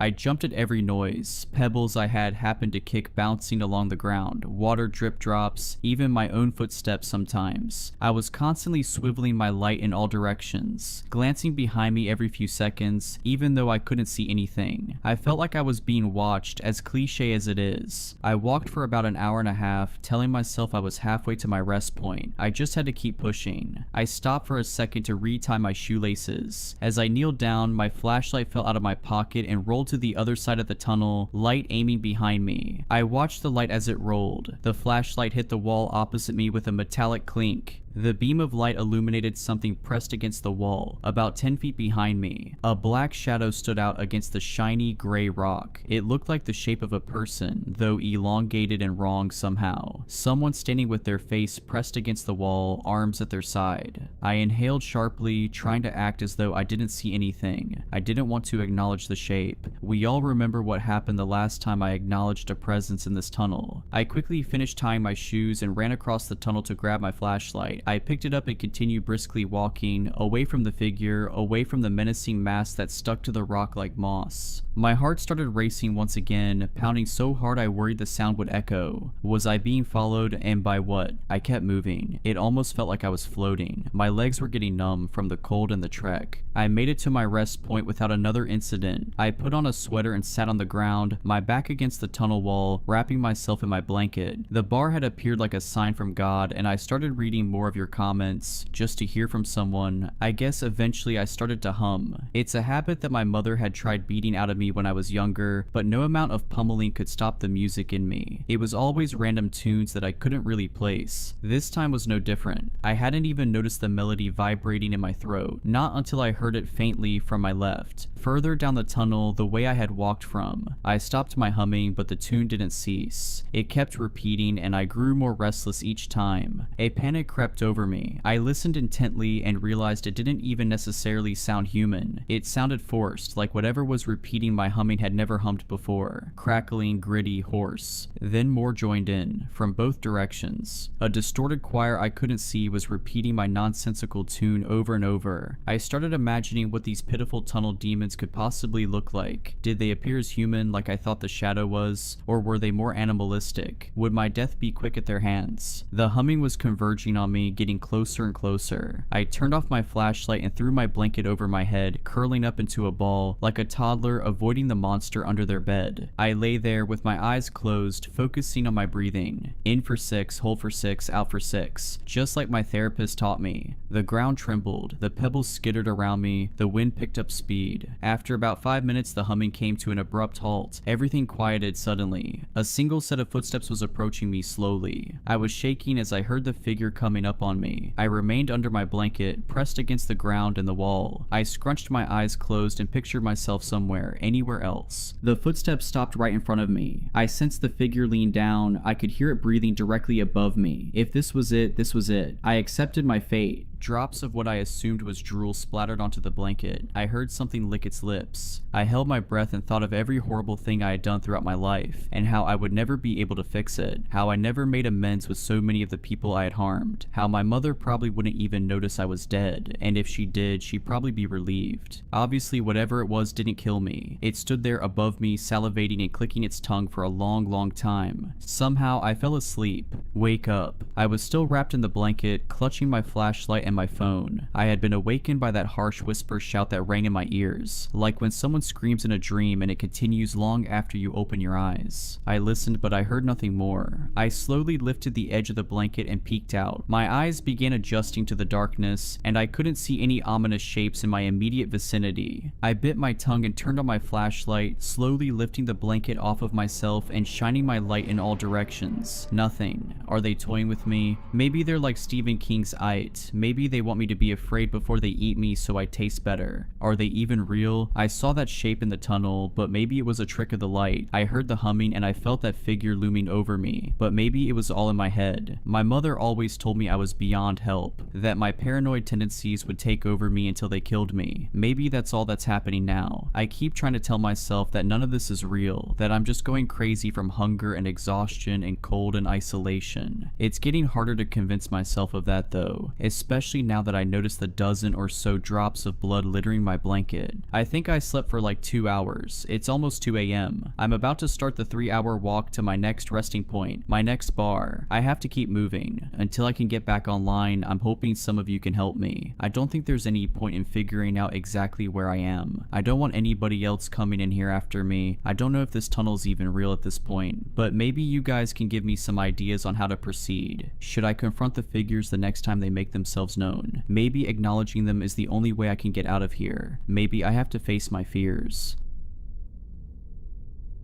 There is a certain shop called Fleur in New York City where magical objects can be purchased, rented, stored, or utilized, but only if you have extraordinary means and the right connections. It isn't the sort of place you can simply walk into. Customers can only gain entrance through referral, and all visits are by appointment only. I'm what you might call nouveau riche. No Vanderbilts or Astors populate my family tree, but I've done well for myself, and in the end, money is money. I manage a few important funds, and many of my clients have powerful ties that go back to the days of New Amsterdam. It was one such client that made an introduction for me at Fleur. There was no email or even a phone call, simply a red envelope that arrived with a white card inside listing my name, an address in Manhattan, and an 8 p.m. appointment. The calligraphy was elegant and precise. It was August, hot, and the sun was just setting behind the tall buildings to the west. I arrived promptly, as I always do, to find a 3-story building built of brown bricks. 2 Grecian columns bordered a white door a few steps above street level, but the place was otherwise unpretentious, ordinary even. I knocked once and heard footsteps shuffling slowly toward the door, which soon opened to reveal a woman in her 50s dressed plainly in jeans and a loose-fitting white shirt.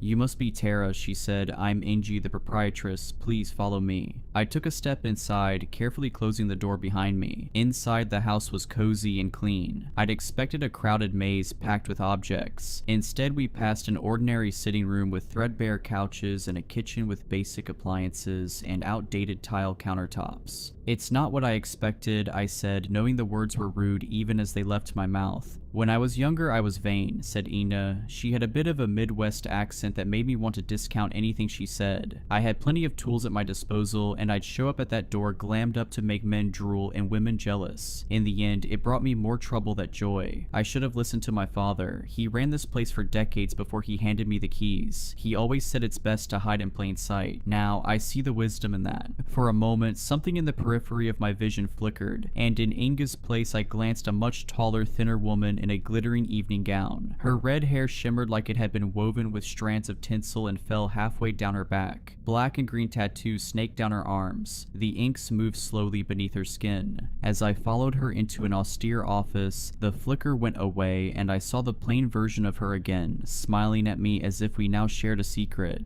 "So," she said, "I'm aware of your situation. I sympathize." "Do you have children?" I asked, and she shook her head. "I've never wanted them," she said. "It complicates this line of work. Certain clients see fit to threaten your family's safety if they can't get what they want. Things get quite ugly." She said this with an air of someone who'd crossed many dangerous people and come out on top. I thought it best not to inquire further. "I've tried all the normal methods," I said. "Hormones, IUE, IVF. I was trying not to betray any emotion, but I felt my chest constricting. I'd hate myself if I cried in front of this stranger. I just thought if maybe you had some kind of ointment maybe, or a charm. Jesus, I can't believe I'm saying this out loud." She held out a hand, gesturing for me to do the same. Then she took hold of my wrist and spit in my open palm. I tried to draw it back, but her grip was far stronger than it should have been. She rubbed her thumb in small circles all around my skin until the spit was spread evenly. Then finally, she released me and slowly nodded. "Unfortunately, none of the usual methods will work in your case," she said. "There's something blocking you." Blocking me? I tried not to sound too unduly skeptical. Like a diaphragm, I wanted to add, but I bit my tongue. "Yes, something powerful that even I can't quite see." Now I rolled my eyes. Of course. My lie meter was going into hyperdrive. I could almost sense that sales pitch coming. Of course I had a 1 in a million problem that would require a very expensive solution, right? "Sounds like you can't help me then," I said, standing. "No," she said, "you can help yourself, but only if you want it badly enough." I hesitated for a moment. I could always try the IVF again. A new method was being pioneered down at the Mayo Clinic. Something to do with treating the ovaries with stem cells maybe, but I could only imagine it ending in utter expensive failure. And then there was the other issue. Marlon, my boyfriend of 8 years, had thrown his hands up at the whole thing, frustrated at my tenacity, which he called obsession. A few days earlier, after our latest fight, he'd stormed out of the apartment without a word and hadn't responded to any of my texts since. "I can help you," she added. I sat down. "I want it more than you could possibly realize," I said. "Many people who show up here believe that," she said. "Some are correct, most aren't." She opened a door and rang a small bell. A few moments later, a thin red-headed man walked in carrying a roll of fabric over his shoulder. "You don't need a salve to shock your womb into obedience," she said. "You need a wish." "Like from a genie?" I said, almost laughing. "You got Robin Williams' ghost in here?" She smiled thinly, as if humoring a child. "There are such things as beings who can grant boons to humans," she said, "but they don't live in lamps or rings, and they are closer to gods than to that blue monstrosity in Aladdin." She nodded to her companion, who knelt and rolled out the fabric. It was a rug, I realized, or what may have passed for one long ago. The gray fabric was beaten and frayed, and black blocky images of antelopes had faded into almost nothing. "The rug is from the Ubaid period, roughly 4800 BCE, explained Inga. "Even were it not charmed, it would be one of a kind amongst the oldest textiles in existence. By the same token, it's likely that it had survived for so long precisely because of its supernatural qualities."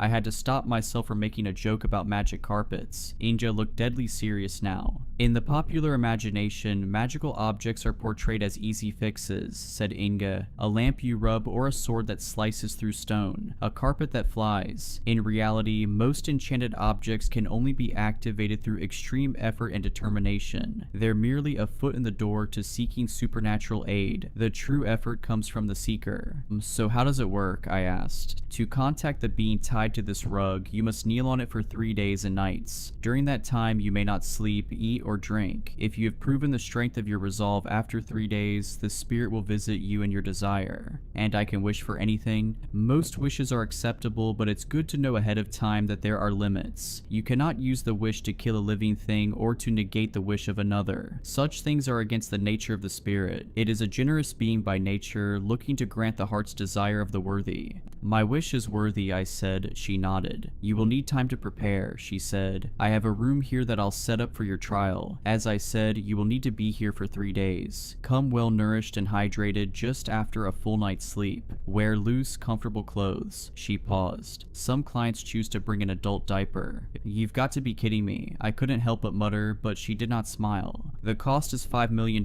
per day, she said. Non-refundable. I raised my eyebrows. I was told money wouldn't be an issue, she said. It's not, I said, regaining my composure. I would have to sell some of my crypto holdings, the easiest asset to liquidate on short notice. I started to assess the tax implications in my head. Good, she said, then we'll set a date. I was able to clear a few days in October for the trial. I told my coworkers I was headed to St. Bart's to do a little beach time. Though I hadn't taken a vacation in years, no one questioned it. If anything, they were glad, telling me it seemed like I could use it. I'd developed a reputation as highly intense, a ball buster. I think everyone was happy to get a break from me for a few days. I did finally hear from Marlon. He called to let me know he was coming for his things and that he hoped I wouldn't be there when he arrived. It hurt to lose him, but I told myself I was better off moving forward alone. Perhaps I just didn't want to endure the embarrassment of explaining my visit to Fleur and the trial awaiting me. If anything, Marlon was even more of a skeptic than I was, but he wasn't the kind of person who really truly wanted anything. He'd gone along with the baby plan partly because of me and partly because it was the thing people did. But I know he never really fantasized about holding a newborn in his arms, taking joy in her little coos and laughs. He was simply along for the ride until things got too hard, and then he wasn't. It was all for the best. If the wish worked as promised, I wouldn't need Marlon or any man. The baby would be all mine. In the days leading up to the trial, I did everything I could to prepare. I caught up on sleep, ate at a small caloric surplus, and did a daily yoga routine to loosen my joints. Embarrassingly, I also prayed to a small statue of Mary my mother had given me as a girl. It was one of the few objects I'd kept from childhood, and I certainly wasn't Catholic anymore, but it felt like it wouldn't hurt. Finally, the day came. I arrived at Fleur and ascended the steps. The door opened before I could even knock, and Inga gestured for me to enter. She was dressed in a sort of white linen uniform with a tan apron. She might have looked at home in a day spa. Indeed, she handed me a glass of ice water with a cucumber floating inside. It's important to hydrate and best to empty your bladder before you go in, she said. Then looking me in the eye, she added, Is your resolve as strong now as when we last met? Stronger, I said honestly, and she nodded. I followed Inga up a winding staircase up to the 3rd level, where a narrow, dimly lit hallway opened to an array of doors. As we walked through the hall, it seemed I could hear groans coming from behind several of the door, strange muttering that sounded like prayer from others. Busy morning, I asked. My client's business is strictly confidential, she said. Should anyone come asking about you, I'd say the same. I wondered if it was all people kneeling on rugs behind every door. Surely not. Behind each door was a different object, a different aspiration. I had heard rumors of others who come here for help. A woman in her 50s who lay in a glass coffin that superheated her skin, crisping it like a Thanksgiving turkey's. The pain had been unimaginable, but after 2 hours when she emerged from the coffin, her skin was as taut as a 20-year-old's. Another friend had been asked to finger paint portrait after portrait of her dead lover in blood, until finally the 44th one began to move of its own volition and carried out a long and heartfelt conversation that left her happy for the first time in years. Understood, I said. Thank you. We reached a door near the end of the hall. She tapped the handle a few times in a kind of rhythmic sequence, then turned it slowly open. On the other side of the door was a barren room with no windows. 2 walls were of bare brick, the others were simple white, the paint chipping in places. At the center of the room stood the rug. It looked slightly more important now, set in the middle of the otherwise barren room, like an exhibit at a museum. I was struck by the feeling that I shouldn't touch it.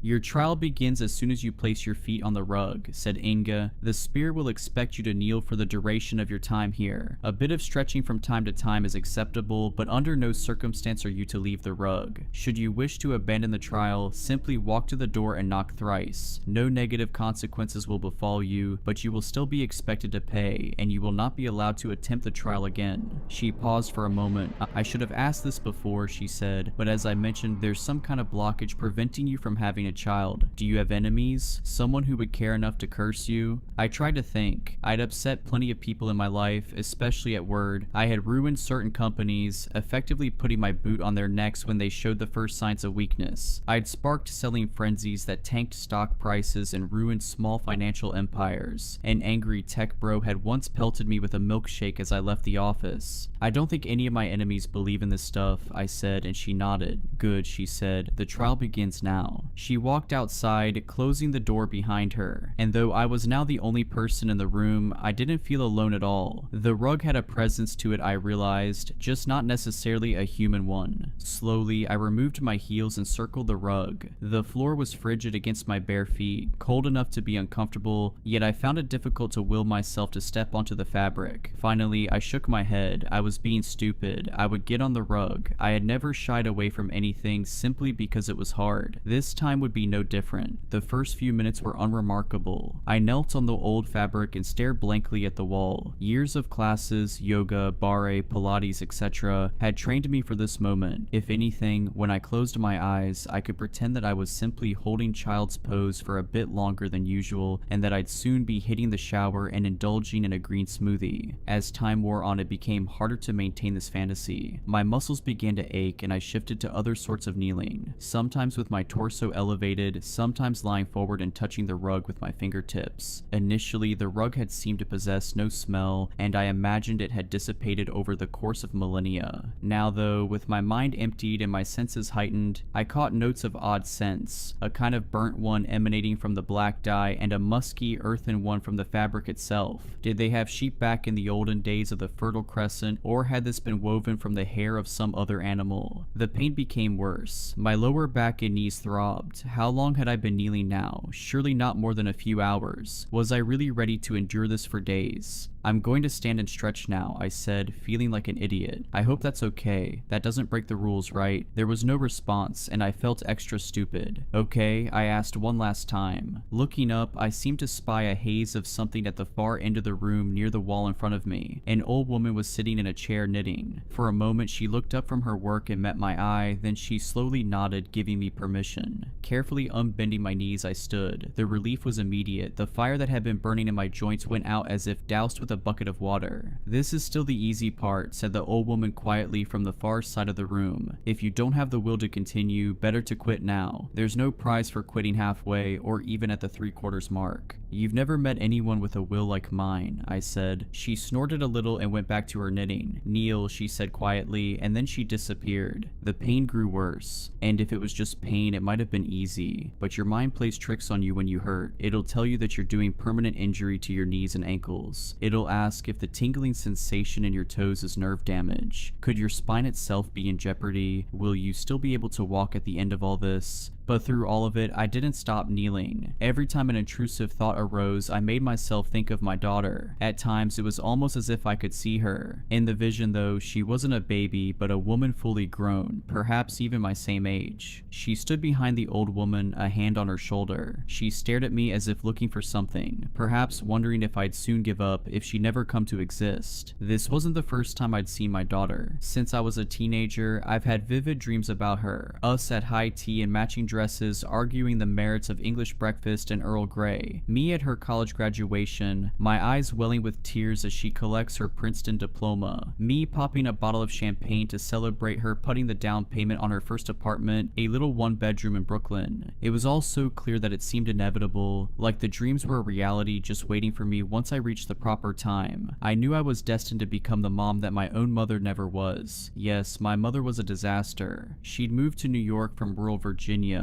assuming she'd be discovered by some producer at the cafe where she worked and book her ticket to Broadway. Every morning she spent an hour in the mirror preparing for her big break, but it never came. Instead, there was only an endless procession of men, some with promises of fame and fortune, but mostly just a string of losers that grew increasingly dangerous. I don't like to talk much about that period period of my life, except to say that it was terrible and not something I'd wish on anyone. It all ended when I was 12 and came home from school to find her half dead off a bag of gray powder, lying on the couch beside her fully dead boyfriend. I went to live with one of her cousins in Brooklyn after that. She had 2 daughters of her own and worked almost constantly. To her credit, I wasn't treated any worse than her biological children, but that's not saying much. At best, we were all seen as burdens, but at least I was safe. I suppose it made me tough and eager to be nothing like my mother. I grew up hating her and had very little contact with her once I stopped living at her place. At some point, I heard that she died falling from a balcony, an act that may have been self-inflicted or at the hands of a jealous boyfriend, though the truth was never discovered. I chose not to attend the funeral. I suppose I was driven to be my mother's opposite in every way. Through high school, my grades were perfect and I never dated. I told myself that when I was older, I would give my daughter the things I never had. A clean apartment looking over the park, and a stable dad who never drank and woke up early each morning to brew coffee and read the news. A mother who loved her above all other things. I looked up at the old woman. My daughter's shade stooped down and whispered something in her ear. "What?" I asked, attempting to bend my head up to look at them. I realized I barely had the strength to do so. How long had I been here now? I had no phone, no watch. The room had no windows. It could have been the first day or the second, certainly not the third. "She says that you could never love her above all other things," the old woman muttered. "You love yourself too much." Had they read my thoughts? "What does she know?" I asked. "She doesn't know me. She's not even real."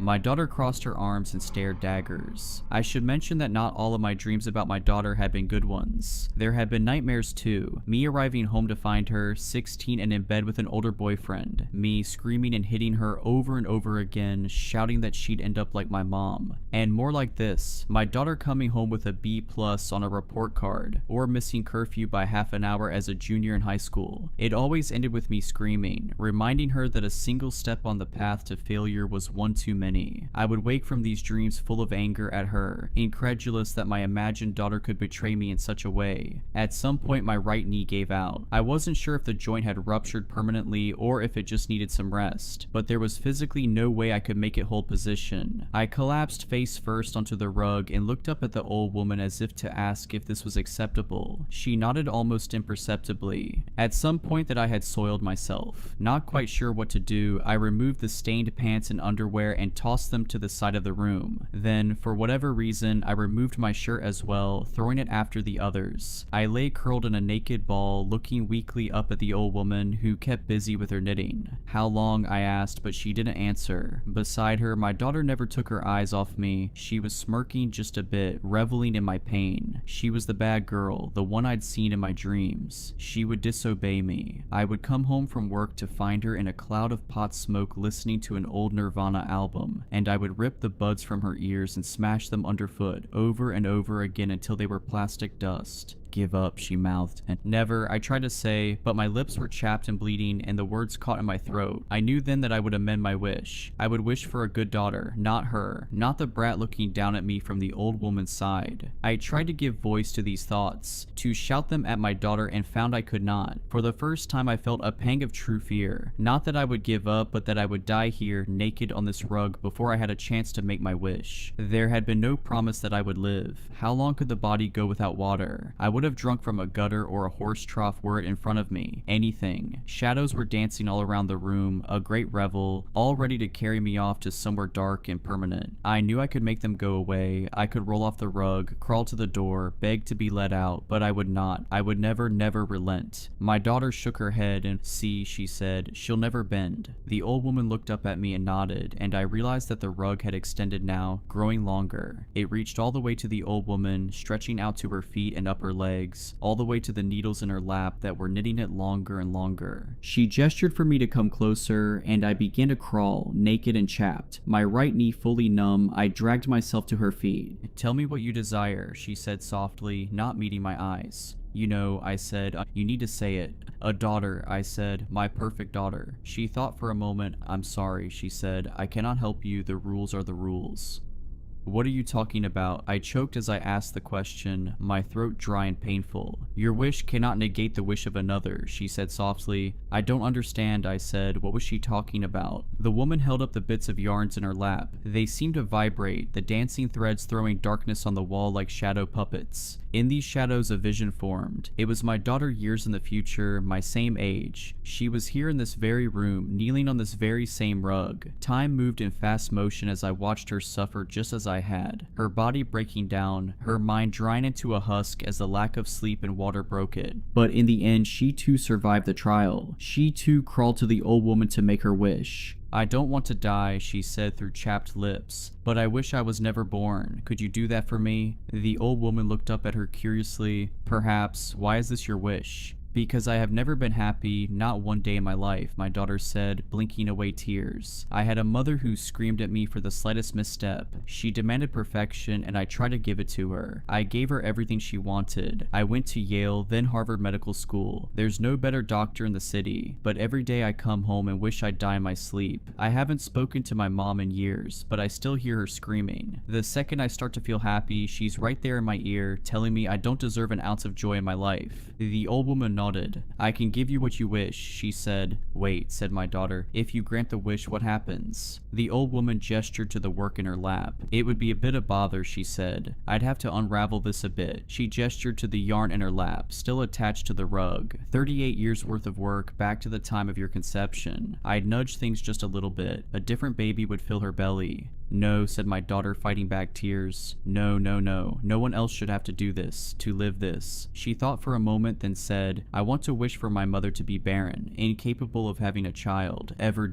The old woman smiled a bit sadly and nodded. She began to pull at the thread in her lap, unraveling the rug. "Anything else?" "Yes," said my daughter. "One day I want her to find out why." The old woman looked over at me now, then over at my daughter's specter. She shot me one last cruel smile, a look of satisfaction. Then she turned and walked through the darkness of the wall. She would not return. "Do you understand?" asked the old woman. "I can't allow your wish to undo hers." "I understand. Is there anything else I can offer you?" she asked. I shook my head. She looked up from her knitting one last time. "You may yet think of something," she said. "Come back any time. You know where to find me." Inge must have entered the room shortly after. She gave me a glass of water, which I drank desperately, and a fresh robe. She took me to a shower where I sat and cried on the wet floor. My skin was so broken that I could barely handle the lukewarm temperature. My knee throbbed but had regained a bit of its function. I saw that I would be whole again, physically at least. Since that day I've been at home, slowly repairing myself. Long baths, lunches of chicken broth and juice cut with water. But I can't bring myself to call work or anyone really. I feel that the motor has been ripped out of me, that there's nothing to make me go anymore. What is a life without a purpose? I am not someone accustomed to drifting. And of course I've been angry. At my daughter and at myself. But there's nowhere for those feelings to go. Nothing to do with them. I can't undo the mother I was in some other fabric of reality. I am stuck, but at the same time, I have no desire to die. And lately, my thoughts have turned to my own mother, who I suppose made me this way. As I said before, so much of who I am came as a reaction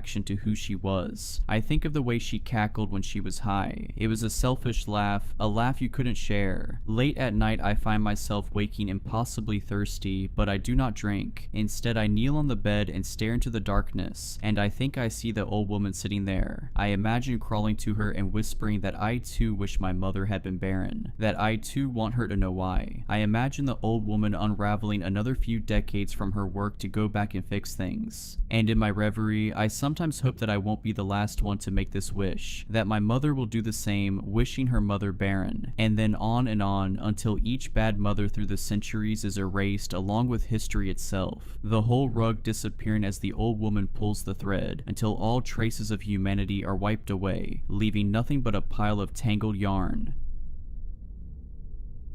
The first time I saw the 13th floor was just a few days ago, and I hope I will never see it again. It was a normal Monday, and I was exhausted after a long day of work. I work as a nurse at Westview Hospital, and my shifts were always draining, especially that day since I had to work a double. Finally, my shift ended and I hurried out the door. I appreciated not having to worry about parking in a city that was normally so busy. Living so close to work had its advantages. Westview was often still bustling at that hour, but tonight it felt eerily utterly abandoned, as though the world had retreated into the shadows. My apartment building loomed ahead and I quickened my pace, anxious to get inside. I stepped into the lobby of Central Heights, passing by Ray the doorman and offering a polite nod to his wave. Normally, I would have stopped to chat, but I was too tired and was just looking forward to a bath, a stiff drink, and maybe a TV show before I collapsed into sleep. As I made my way toward the elevator, I was already scrolling through my phone for something to watch while waiting for the long ride to the 16th floor. I pressed the button and suddenly felt a strange sensation. The hair on my arm stood on end and I felt like I was being watched. I glanced over my shoulder but saw nothing. No one was in the lobby. Ray was still at his station, absorbed in a novel. It must have been nothing, I tried to reassure myself, yet the feeling persisted, like unseen fingers trailing along my spine. When the elevator finally arrived, I stepped in without hesitation. I quickly pressed 16 and waited. Out of the corner of my eye, I noticed something odd, a powdery white dust near the elevator console. I checked myself to make sure I hadn't gotten any on me, but there was no trace of it on my clothes or skin. Then I looked closer and saw a chalk-like smudge right on the console between the numbers 12 and 14. A disturbing chill ran through me as my hand hovered near the strange mark. I paused, processing the bizarre sight before the bell chimed and the doors opened to my floor. Shrugging off the unease, I stepped off. I walked down the hall to my apartment and sighed with relief that my day was over. As I approached my door, eager to collapse onto my couch, I rummaged through my bag. A knot formed in my stomach as I realized my keys were still at the hospital, left on the break room counter. I groaned and trudged back to the elevator, resigned to having to retrieve them. I pressed the down button, and after a brief wait, the door opened, not far from where I stood. To my surprise, I wasn't alone in the elevator. There, occupying the small space, was an impossibly large figure draped in a long white coat. Their face was hidden by a hood, and their tall, rail-thin form exuded an unsettling presence. I took an instinctive step back, disturbed by the sight, but I tried to steady myself and not stare. I considered waiting for the next elevator, yet the door wouldn't close. The figure remained motionless, its hood concealing any trace of expression as it stared impassively. Realizing I had no way to get back to my apartment without my keys, I reluctantly stepped into the elevator with the tall figure and pressed the button for the lobby. That's when something made me do a double take. Even with the giant hooded figure standing silently beside me, I noticed an extra button on the panel, a softly glowing 13. It wasn't there earlier when I'd gone up to my own floor. I noticed the 13th button bore a large imprint of white chalky powder, and I saw that the looming figure's feet were also surrounded by that same odd substance. The elevator lurched into motion as I felt a cold dread wash over me. The buttons on the panel flickered in a strange, otherworldly rhythm as the elevator began its descent. The hooded figure beside me remained completely still, filling the confined space with an oppressive silence. I felt its unseen gaze upon me, its face forever obscured by the hood. My breath caught when the elevator slowed and the digital display above the doors flickered from 14 to a distorted blur, then to a number that sent a chill coursing through my veins. 13. When the doors slid open with a hollow clang, a dimly lit hallway unfolded before me, a place that didn't belong in my building. Thick, damp air spilled out, carrying the scent of old dust mixed with a trace of something metallic. My heart pounded as the figure stepped forward with an unnervingly fluid grace. Pausing in the doorway, it slowly turned its hooded head in my direction, as though silently inviting me to follow. I stood rooted to the spot, unable to move. My legs refused to budge as my mind screamed for me to run, to shout, to do anything other than step further into that dark, unnatural space. Suddenly, I felt lightheaded and tried to steady myself against the elevator wall, but before I knew it, I crumbled to the floor, unconscious. When I came to, I sat up abruptly and nearly screamed, only to realize that I was still in the elevator. It had descended back to the lobby, and the strange hooded figure was nowhere to be seen. I had no idea how I passed out. Perhaps I was more exhausted than I thought, yet it had felt so real, too real. I'd never experienced such a vivid nightmare before. As I stepped out, I glanced back at the elevator panel one last time and noticed a faint smudge of white powder near it. Shaken, I left and headed back to work to retrieve my keys. When I got got back to my building, Ray commented on how stressed I looked. I told him it was nothing more than bad nerves after a long day. He nodded and I pressed on. Yet when I arrived at the elevator again, that inexplicable, unsettling feeling returned. Despite how late it was and how tired I felt, I decided to take the stairs. I was sweating and utterly exhausted after the climb, but eventually I reached my apartment. I chose to forgo the bath in favor of a quick shower and then went straight to bed. The next morning on my way to work, I was disturbed to see paramedics gathered outside the building. Approaching Ray, I asked him what had happened. His face was drawn, his usual smile absent. Leaning in closer and lowering his voice, he said, "It's Mrs. Donovan from 1406. They found her this morning when she didn't answer her door. Her daughter called worried when she couldn't reach her." A chill ran through me. What happened to her? "Nobody knows for sure," Ray replied, glancing toward the paramedics. "The police say it looks strange. There are no obvious signs of what killed her, but..." He hesitated, shifting uncomfortably. "They mentioned she was covered in some kind of white powder, like chalk or something. I've never seen anything like it in my 30 years here." The world seemed to tilt beneath me. White powder. Just like in the elevator, just like in my nightmare. "Did you know her?" Ray asked, noticing the pallor in my face. "Not really," I managed to say, my mouth suddenly dry. "I only passed her in the halls sometimes." I tried to recall her face, but all I could conjure was a vague image of an elderly woman with silver hair who always nodded politely when we crossed paths. "They're saying it might have been sudden cardiac arrest, but who knows," Ray continued. "Poor woman, living alone all these years after her husband passed. At least it was quick, whatever it was." I nodded mechanically, my eyes fixed on the elevator doors. I thanked Ray for the information and mentioned that I had to get to work. Yet deep down, I felt disturbed. I had wanted to dismiss the unsettling news about the tenant found dead, but with that bizarre substance mentioned, it was eerily similar to what I'd seen with that tall hooded figure. The thoughts clung to me, refusing to let me find any peace. The rest of my workday passed in a hazy blur, and I felt detached from everything as I struggled to process the bizarre events of the previous night. I hurried home with anxious dread gnawing at the back of my mind. Arriving back at my apartment building, I mustered the courage to approach the elevator again. The metallic door slid open with a soft ding, and though I hesitated for just a moment, I stepped inside. My eyes darted around the small, dimly lit space, half expecting shadows to flicker in the corners. Taking a steadying breath, I pressed the button for my floor while carefully scanning the panel for anything unusual. This time, the area between the numbers 12 and 14 was clean and unmarked, devoid of any peculiar chalky residue.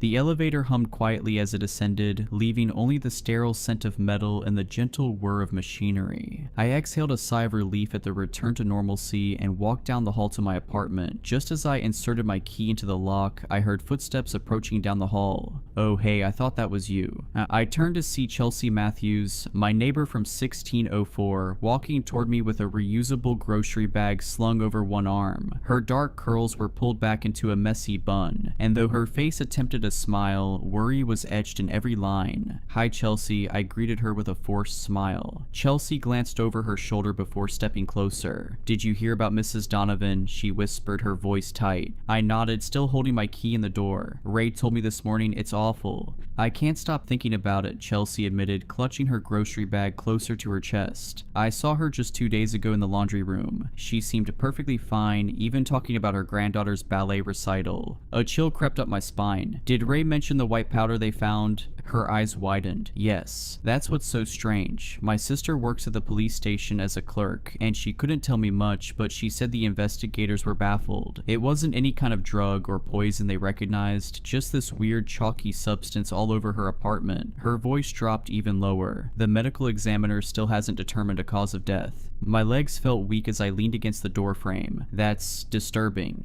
"There's something else," Chelsea confided, stepping even closer. "Mrs. Donovan mentioned something weird the last time I saw her. She talked about having nightmares of a tall figure in white visiting her at night." She shook her head. "I assumed it was just an old woman's imagination, you know, but now..." The key slipped from my fingers, clattering against the hardwood floor, making Chelsea jump. "Sorry," I mumbled as I bent to retrieve it with trembling hands. "Did she say anything else about this figure?"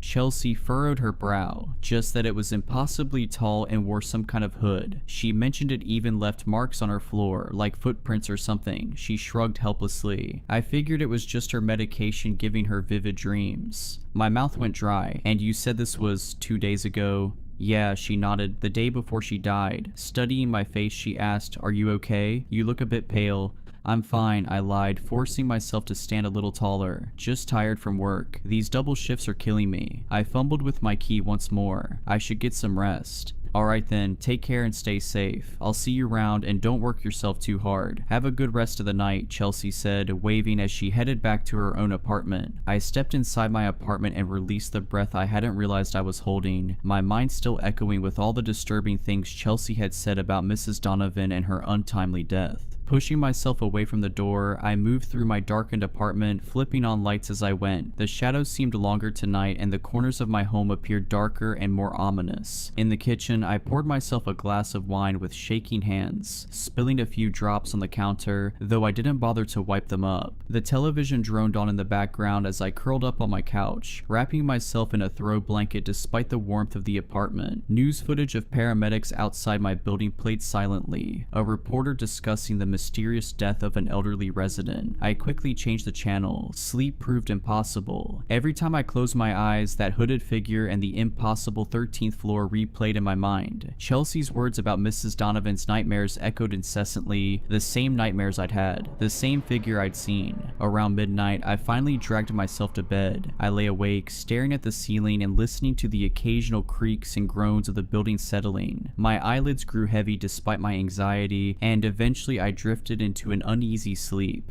I woke with a start, my alarm blaring beside me. For a moment I felt disoriented, unable to tell if I had truly slept or merely closed my eyes for a few minutes. My body felt heavy and my mind foggy as I dragged myself out of bed and into the shower. The hot water did little to wash away my unease. As I dressed for work, I found myself continuously glancing toward my door, half expecting a knock or the turn of the handle. I chided myself for being irrational, but couldn't shake the dread that had firmly taken root in my mind. My morning routine took longer than usual. Every sound startled me. By the time I was ready to leave, I was already running late. I hesitated at my door, took a deep breath, and stepped into the hallway. The corridor was quiet, with morning light filtering through the windows at each end. I locked my door and headed toward the elevator, only to freeze mid-step. There, in the middle of the hallway, stood Chelsea. I recalled that she worked at a different hospital across town, yet she was in her hospital scrubs, though they looked rumpled as if she'd slept in them. Her hair hung loose and tangled around her shoulders. "Chelsea," I called out cautiously, "are you okay?" She didn't respond at first, remaining perfectly still with her gaze fixed on the wall. Something about her unresponsive stillness sent a chill down my spine. "Chelsea," I tried again, gently reaching out to touch her shoulder. At my touch, her head snapped toward me, but her eyes remained unfocused, gazing through me rather than at me. Her pupils were dilated and her face looked unnaturally pale. "It comes at night," Chelsea whispered, her voice raspy and strange. "The shadow of death, it wears white but leaves darkness. It marks them first. The 13th floor, it's waiting there." My blood ran cold. "Chelsea, what are you talking about? There is no 13th floor."